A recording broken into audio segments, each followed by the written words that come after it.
Hello বন্ধুরা, কেমন আছো সকলে? আশা করছি সকলে খুব ভালো আছো, আর আমরাও সকলে অনেক ভালো আছি। আমার আরও একটি ভিডিওতে তোমাদের অনেক অনেক স্বাগত জানাচ্ছি। আর আজকে ছিল সানডে, রবিবারের সকাল। তো আজকে অন্যান্য দিনের মতো যেহেতু রান্নার তাড়া ছিল না, ওই জন্য একটু দেরি করে রান্না বসিয়েছিলাম। তো বলো, তাড়া না থাকলেও তো রান্নাটা করতেই হবে, কিছু রান্নাবান্না খাওয়া দাওয়া, ওই জন্য আমি কিন্তু একটু পরে রান্না বসিয়েছিলাম। আর এখন সকালে 10টার সময় টিফিনটা খেয়ে নেওয়া হচ্ছে। তো আগেকার কালকেকার কিছুটা ডাল ছিল, মানে মুগ ডাল, আর কয়েকটা পাঁপড় ভেজে নিলাম। তো ডাল পাঁপড় দিয়ে এই 10টার সময় একটুখানি টিফিন খেয়ে নেওয়া হলো। তারপর কিন্তু আমি রান্নাটা বসিয়ে দিয়েছি। এখন লাল লাল করে আলুগুলো ভেজে নিচ্ছি। আজকে খাবে চিকেন, আর আজকে একটু দেশি মুরগির চিকেন আনা হয়েছে, আনতে বলেছিলাম। তো এইটা আমাদের খাওয়াই হয় না, সব সময় পোলট্রি মুরগির চিকেনটাই খাওয়া হয়। তো দেশি মুরগিটা সব সময় পাওয়া যায় না, আর যেহেতু খাওয়া হয় না, তো আজকে একটু সময় ছিল, তো এটা নিয়ে আসা হয়েছে এখানে। এবারে আমি ওটাকে ভালো করে ধুয়ে রান্না করে নেবো। আর গতকাল যে শাকটা আনা হয়েছিল, মানে এই পাট শাক, এখন তো প্রচুর পাট শাক পাওয়া যায়। পাট শাককে অনেকে লাইটে শাককে বলে। তো এই পাট শাক শাক সবজি যাই বলো না কেন, একটুখানি সময় লাগে, সেজন্য গতকালকে শাকটা সময়ের অভাবে বাঁচতে পারিনি। তো আজকে ভালো করে বেছে ধুয়ে নিয়েছি, আর রান্নাও করছি। কয়েকটা রসুন ফোড়ন দিয়েছি, লঙ্কা দিয়ে তেল দিয়ে ভালো করে ভেজে তারপর কিন্তু শাকগুলো দিয়েছি। তাও পুরো শাকটা কিন্তু আজকে করতে পারিনি, অল্প একটু শাক কিন্তু নিয়েছি। তারপর সেটাকে ভালো করে কেটে ধুয়ে সেটাকে বসিয়ে দিলাম, লবণ আর একটু সামান্য মিষ্টি দিলাম। তারপর চিকেনটাকে আমি ধুয়ে নিচ্ছি।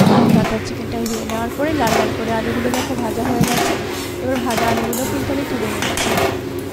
চিকেনের সঙ্গে কিন্তু ভাজা আলু লাল লাল করে না ভাজলে কিন্তু টেস্ট হয় না।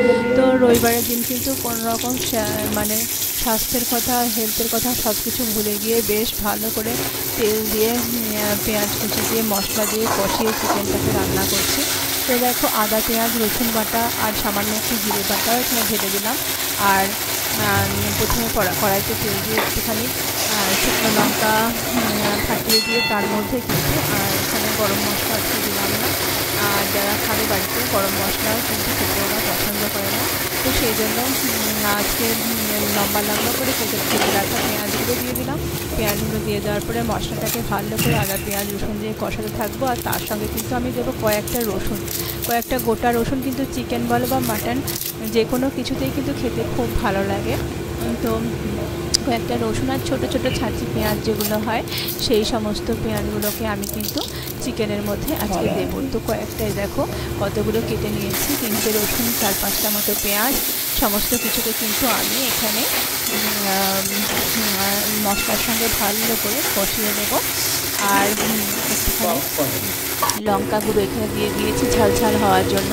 চিকেন বা ঘুগনি বা মাটন যে কোনো কিছুই হোক, মাছও বলো, আমিষ জাতীয় খাবার কিন্তু ঝাল না হলে যেহেতু ভালো লাগে না, ওই জন্য বেশ লাল লঙ্কা গুঁড়ো খানিকটা দিয়ে দিয়েছি। ভালো করে চিকেন মশলাগুলো কষে আসলে তারপর কিন্তু আমি চিকেনগুলো দিয়ে দিলাম। চিকেনটাকে ভালো করে কষিয়ে নিয়ে আলু দিয়ে দিলাম। আলুগুলো দিয়ে দেবো, তার আগে কিন্তু আমি এটাকে প্রেসার কুকারে ঢেলে দিলাম।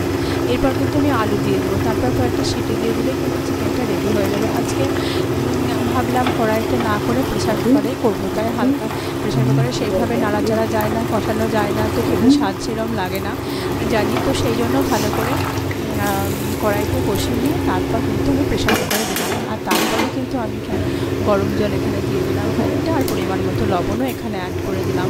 আগে লবণ হলুদ দিয়েছিলাম, কিন্তু সেই লবণ হলুদটা মনে হয় একটু কম হবে, সেজন্য যেহেতু জল অ্যাড করলাম সেজন্য কিছুটা লবণও আবার দিয়ে দিলাম।